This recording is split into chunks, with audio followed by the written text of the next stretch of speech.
नमस्कार, प्रादेशिक समाचार के साथ मैं उदय शंकर झा। पहले मुख्य समाचार। प्रधानमंत्री नरेंद्र मोदी ने रक्षा में आत्मनिर्भरता कॉल टू एक्शन विषय पर आयोजित वेबिनार को किया संबोधित। कहा, इसका समाधान है आत्मनिर्भर भारत अभियान और मेक इन इंडिया। झारखंड विधानसभा के बजट सत्र की कार्यवाही शुरू।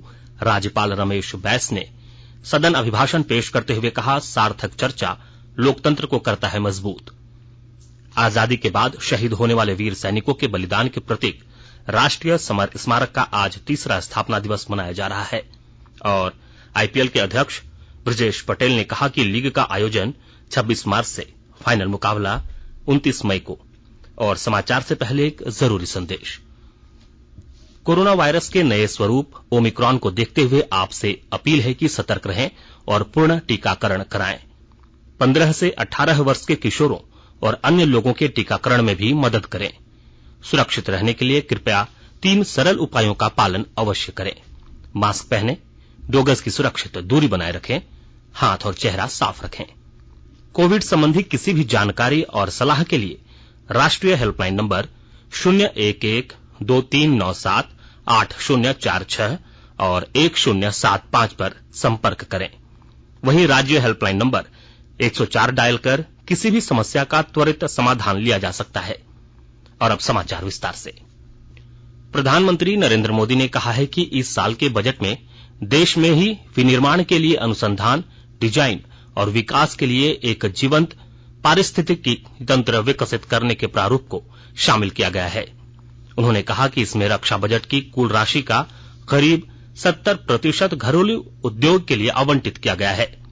आज सुबह रक्षा में आत्मनिर्भरता कॉल टू एक्शन विषय पर आयोजित एक वेबिनार को संबोधित करते हुए श्री मोदी ने कहा कि जब हम बाहर से हथियार खरीदते हैं तो इसकी प्रक्रिया इतनी लंबी होती है कि जब तक वे हमारे सुरक्षा बलों तक पहुंचते हैं तब तक उनमें से कई पुराने हो चुके होते हैं।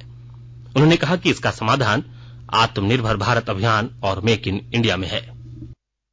साथियों, सुरक्षा का जो मूल सिद्धांत है वो ये है कि आपके पास अपना कस्टमाइज और यूनिक सिस्टम होना चाहिए, तभी वो आपकी मदद करेगा।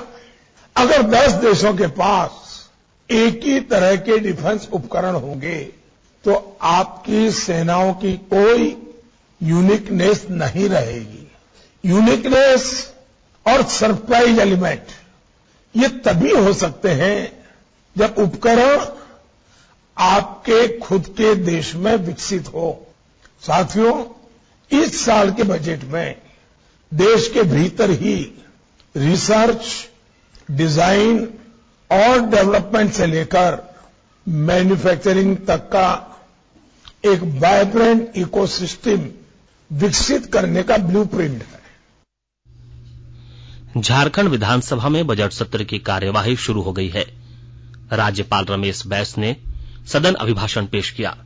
सरकार के कार्यों की जानकारी देते हुए श्री बैस ने सदस्यों से कहा कि सार्थक चर्चा लोकतंत्र को मजबूत करता है।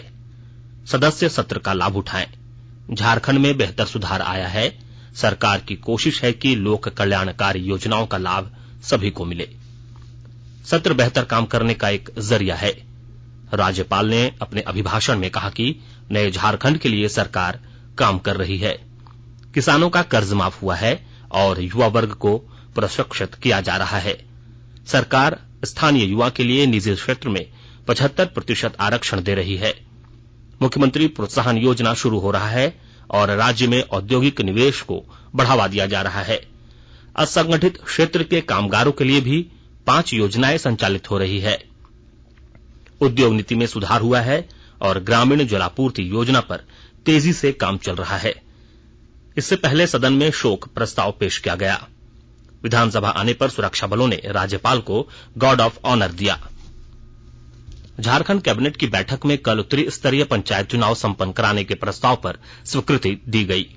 मंत्रिमंडल सचिवालय एवं समन्वय विभाग के सचिव वंदला डाडेल ने बताया कि पंचायत चुनाव की प्रस्तावित तिथि पर राज्यपाल की स्वीकृति ली जाएगी।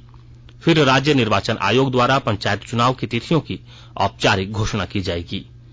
मुख्यमंत्री हेमंत सोरेन की अध्यक्षता में कल हुई कैबिनेट की बैठक में कुल 35 प्रस्तावों पर स्वीकृति दी गई।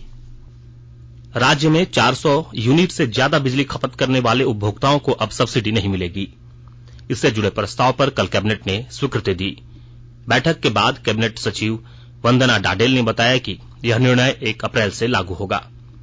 कैबिनेट ने सोलर पॉलिसी 2022 को भी मंजूरी दी है। इसमें सौर नीति में 5 वर्ष में 4000 मेगावाट सौर ऊर्जा उत्पादन का लक्ष्य रखा गया है। सोलर पार्क के लिए सरकार निःशुल्क जमीन देगी। सौर ऊर्जा में आम लोगों के लिए रूफटॉप पॉलिसी में छूट दी गई है। देश में अब तक 176 करोड़ 86 लाख से अधिक कोविड रोधी टीके लगाए जा चुके हैं। स्वास्थ्य मंत्रालय ने बताया कि कल 32 लाख 4 हजार से अधिक टीके लगाए गए। कोविड से स्वस्थ होने की दर इस समय 98.49% है। कल लगभग 27,000 लोग संक्रमण मुक्त हुए, जबकि 23,000 लोगों में संक्रमण की पुष्टि हुई। इस समय 1,34,235 संक्रमितों का उपचार चल रहा है। अब तक 76 करोड़ 45 लाख परीक्षण कराए जा चुके हैं। कल 10,30,000 से अधिक नमूनों का परीक्षण किया गया। आकाशवाणी के ताजा तरीन समाचारों के लिए आप हमारी वेबसाइट newsonair.com पर लॉग ऑन कर सकते हैं। ताजा समाचार Twitter handle @AIR News Alerts और Facebook page all India radio news पर भी उपलब्ध है। आप प्रादेशिक समाचार एकांश के Twitter handle @AIR News _ Ranchi और फेसबुक, इंस्टाग्राम पेज तथा YouTube channel AIR News Ranchi पर भी हमारे बुलेटिन सुन सकते हैं। प्रादेशिक समाचार आप आकाशवाणी रांची से सुन रहे हैं। और अब पेश है कोरोना से बचाव के कुछ संदेश। चलो मिलकर एक शुरुआत करें, चलो एक फैसला आज करें, मास्क नहीं तो टोकेंगे, कोरोना को रोकेंगे, चलो एक वादा करते हैं, चलो कुछ वादा करते हैं, मास्क नहीं तो टोकेंगे, कोरोना को रोकेंगे। भारत सरकार द्वारा जनहित में जारी। कोविड-19 से बचाव और सुरक्षित रहने के 3 उपाय। मास्क लगाएं, 2 गज दूरी है जरूरी, सुरक्षित दूरी रखें, हाथ और मुंह साफ रखें। प्रादेशिक समाचार में आपका एक बार फिर से स्वागत है। राष्ट्रीय समर स्मारक का आज 3रा स्थापना दिवस मनाया जा रहा है। चीफ ऑफ स्टाफ कमेटी के अध्यक्ष, समेकित रक्षा स्टाफ प्रमुख एयर मार्शल BR कृष्ण तथा भारतीय सेना, नौसेना और वायुसेना के वाइस चीफ के साथ इस अवसर पर समर स्मारक जाएंगे और शहीद सेनानियों को पुष्पांजलि अर्पित करेंगे। तीनों सेनाओं का बैंड और VSP के इंटरनेशनल स्कूल रोहिणी, नई दिल्ली के छात्रों का बैंड अपनी प्रस्तुति देंगे। प्रधानमंत्री नरेंद्र मोदी ने 25 फरवरी 2019 को राष्ट्रीय समर स्मारक राष्ट्र को समर्पित किया था। यह स्मारक आजादी के बाद शहीद होने वाले वीर सैनिकों के बलिदान का प्रतीक है। समर स्मारक में अमर जवान ज्योति भी है, जो कर्तव्य के निर्वाह में सैनिकों की अमरता का प्रतीक है। भारतीय नौसेना का बहुपक्षीय अभ्यास मिलन 2022 आज से आंध्र प्रदेश के विशाखापत्तनम में हो रहा है। 9 दिनों का यह अभ्यास 2 चरणों में संपन्न होगा। अभ्यास का दूसरा चरण 1 मार्च से 4 मार्च तक आयोजित होगा। देश इस वर्ष स्वतंत्रता के 75 वर्ष का समारोह मना रहा है और मिलन अभ्यास इस ऐतिहासिक अवसर को मित्र और भागीदार देशों के साथ मनाने का माध्यम उपलब्ध करा रहा है। अभ्यास की थीम भारत को विश्व के लिए एक उत्तरदायी समुद्री शक्ति के रूप में प्रदर्शित करना है। मिलन अभ्यास 2022 में 40 से अधिक देशों की भागीदारी हो रही है। यह इस नौसेना अभ्यास में अब तक शामिल हुए देशों की सबसे बड़ी संख्या है। देश के उत्तरी सीमा पर स्थित गांवों को एक नए जीवंत ग्राम कार्यक्रम के दायरे में लाकर वहां मूलभूत सुविधाओं का विस्तार किया जाएगा। केंद्रीय बजट 2022-23 में घोषणा की गई है कि इसके अंतर्गत गांव में मूल सुविधाओं का विकास, आवास, पर्यटन केंद्र, सड़क संपर्क, नवीकरणीय ऊर्जा और दूरदर्शन तथा अन्य शैक्षिक चैनलों की घरों तक पहुंच बनाने तथा जीविकोपार्जन की गतिविधियां चलाई जाएंगी। मौजूदा योजनाओं को भी इन गतिविधियों में समाहित कर इनके परिणामों को परिभाषित किया जाएगा और उन पर निरंतर निगरानी रखी जाएगी। इस कार्यक्रम का उद्देश्य हिमाचल प्रदेश, उत्तराखंड और अरुणाचल प्रदेश में चीन की सीमा से लगे गांव में मूलभूत सुविधाओं का विस्तार किया जाएगा। अमृत महोत्सव के तहत आकाशवाणी के साप्ताहिक क्विज में आइए आप भी शामिल हों। आजादी के 75 वर्षों का पर्व अमृत महोत्सव प्रत्येक बुधवार शाम 7 बजे प्रसारित होने वाले प्रादेशिक समाचार के दौरान पूछे गए प्रश्न का सही उत्तर देने वाले एक प्रतिभागी इनाम का हकदार होगा। इसके लिए सुनते रहिए आकाशवाणी रांची का प्रसारण।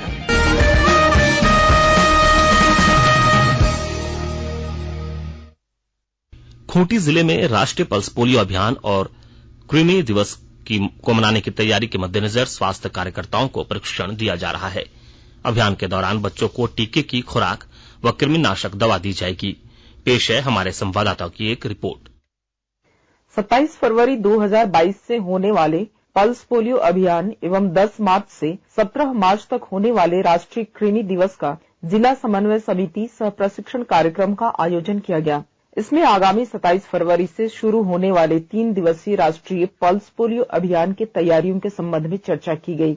27 फरवरी से 1 मार्च तक चलने वाले पल्स पोलियो में कुल 97,163 बच्चों को दवा पिलाई जाएगी। इस अभियान में 786 बूथ में 1,738 वैक्सीनेटर के साथ साथ 860 सहिया, 840 आंगनबाड़ी कार्यकर्ता एवं 172 एएनएम भाग लेंगे। इसके साथ ही राष्ट्रीय कृमि दिवस के अंतर्गत 2,67,901 बच्चों को अल्बेंडाजोल की दवा खिलाई जाएगी। ज्योत्सना शीला, आकाशवाणी समाचार, खूंटी। अमेरिकी credit rating agency Moody's investors service ने कैलेंडर वर्ष 2022 के लिए भारत की आर्थिक वृद्धि के अपने अनुमान को 7% से बढ़ाकर 9.5% कर दिया है। वर्ष 2020 के राष्ट्रीय लॉकडाउन और वर्ष 2021 के मध्य में कोविड-19 महामारी की दूसरी लहर के बाद हुए उम्मीद से अधिक मजबूत आर्थिक सुधार का हवाला देते हुए मूडीज ने भारत के लिए आर्थिक वृद्धि के अपने अनुमान को संशोधित किया। जामताड़ा जिले के वीरगांव श्यामपुर गांव के बरवेदिया पुल के पास कल देर शाम नौका पलटने से उसमें सवार 16 लोगों के डूबने की खबर है। हमारे संवाददाता ने खबर दी है कि शव को खोजने का अभियान लगातार जारी है। अभी तक एनडीआरएफ गोताखोर एक भी शव बरामद नहीं कर पाए हैं। नाव पर सवार बचाए गए 4 लोगों ने बताया कि नाव पर 16 से अधिक लोग सवार थे। इंडियन प्रीमियर लीग के अध्यक्ष ब्रिजेश पटेल ने कहा है कि इस वर्ष आईपीएल का आयोजन 26 मार्च से शुरू होगा। प्रतियोगिता का फाइनल मुकाबला 29 मई को खेला जाएगा। इस साल केवल महाराष्ट्र में ही आईपीएल मैच आयोजित होंगे। 55 मुकाबले मुंबई में और 15 पुणे में खेले जाएंगे। इनमें मुंबई के वानखेड़े स्टेडियम, ब्रेबॉर्न स्टेडियम और डीवाई पाटिल स्टेडियम शामिल है, जबकि चौथा स्थल पुणे का महाराष्ट्र क्रिकेट एसोसिएशन ग्राउंड है। राज्य के कई जिलों में कल शाम से दक्षिणी पश्चिमी राजस्थान में बन रहे विक्षोभ का असर देखा गया। राज्य के उत्तरी भाग, पलामू प्रमंडल तथा मध्य भाग यानी रांची, बोकारो, गुमला, हजारीबाग, खूंटी और रामगढ़ में गर्जन के साथ बारिश हुई। हजारीबाग जिले में दोपहर बाद अचानक तेज हवाओं के साथ बारिश शुरू हो गई। झील के आसपास कई पेड़ों के गिरने की सूचना है। रांची जिले में बारिश के साथ जमकर ओलावृष्टि हुई। मौसम विज्ञान केंद्र ने 24, 25 और 26 फरवरी को राज्य के कई क्षेत्रों में गर्जन के साथ वर्षा का पूर्वानुमान लगाकर अलर्ट जारी किया था। अंत में मुख्य समाचार एक बार फिर। प्रधानमंत्री नरेंद्र मोदी ने रक्षा में आत्मनिर्भरता कॉल टू एक्शन विषय पर आयोजित वेबिनार को किया संबोधित। कहा, इसका समाधान है आत्मनिर्भर भारत अभियान और मेक इन इंडिया। झारखंड विधानसभा के बजट सत्र की कार्यवाही शुरू। राज्यपाल रमेश बैस ने सदन अभिभाषण पेश करते हुए कहा, सार्थक चर्चा लोकतंत्र को करता है मजबूत। आजादी के बाद शहीद होने वाले वीर सैनिकों के बलिदान के प्रतीक राष्ट्रीय समर स्मारक का आज तीसरा स्थापना दिवस मनाया जा रहा है। और आईपीएल के अध्यक्ष ब्रजेश पटेल ने कहा कि लीग का आयोजन 26 मार्च से, फाइनल मुकाबला 29 मई को। इसके साथ ही आकाशवाणी रांची से प्रादेशिक समाचार का ये बुलेटिन समाप्त हुआ। नमस्कार।